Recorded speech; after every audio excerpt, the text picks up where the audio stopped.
Hello, everyone. Today I'm going to be going over the exam 3 conceptual. Some points I'm going to be hitting today are what are the main points of the rubric? What are the key equations in magnetism in this what you're going to use in this assignment, and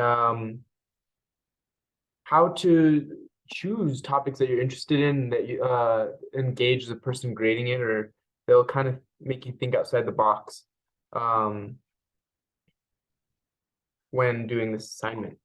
So we'll start off with the rubric.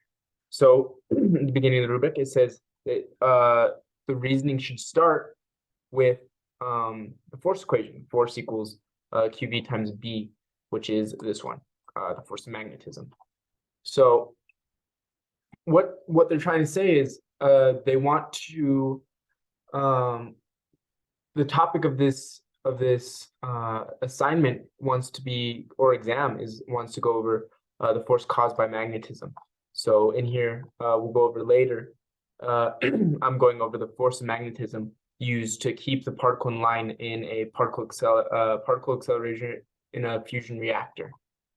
See, you can think really far outside of the box when trying to complete this assignment. Identify the Q charge that is moving. We'll stay over here. So Q charge, where it's moving. Identify the velocity. Once again, this is the velocity. Identify the magnetic field, the change of fields. So right, that you're going to find arbitrary location for this, and you're going to find the magnetic field, as you can see here. The net force is calculated correctly. So what we're looking for is a reasonable number and the calculations that support that number. So as you can see here, your force is going to be pretty small most of the time. Yeah. And the force is explained in the context of the problem. So obviously, this is in the context of the charge moving in the particle moving in a fusion reactor. So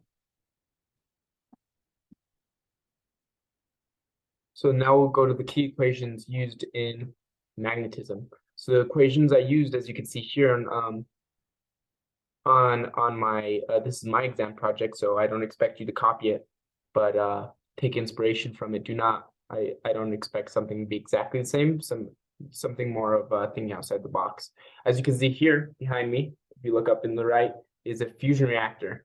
So this is what we're going over, and this is a 3D model of it.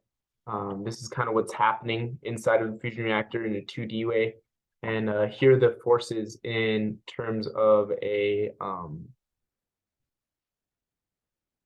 grid of how to like plot it and visualize it of what's happening with the velocity and the charges and the magnetic pole.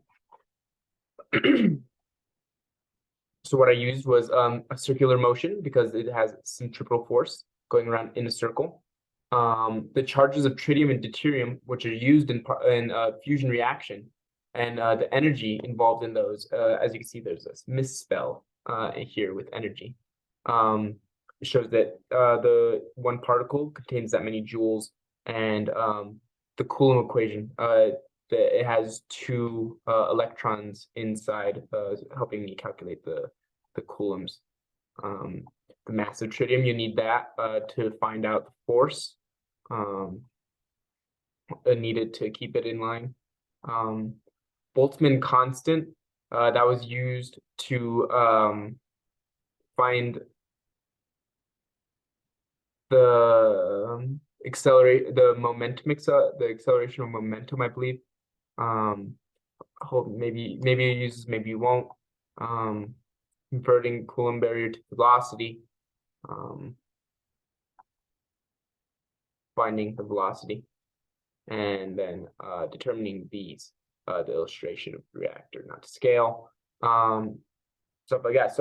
So when you're thinking about this assignment, you gotta realize how wide you could think of. Like, don't just think of magnets, don't just think of a phone charger. You could think way outside the box, fusion reactors. Most things in our life use something that involves the force of magnetism. So just kind of think of that. Maybe can't think of any top of my head, but if you need ideas and want to brainstorm, I'm available during class or after class if you want to let me know over Discord. And yeah, and then lastly, what are some interesting topics you could choose and to stay engaged and not just learn about equations inside a lecture, but broaden your knowledge of physics too and magnetism specifically. You could look up anything you look up, there's going to be a YouTube video about that you can get more information of, or articles, tons of articles. Whatever you think of, I can guarantee that someone else has thought of it, and you could kind of base it off of that. And yeah, come up to me after during class or after class.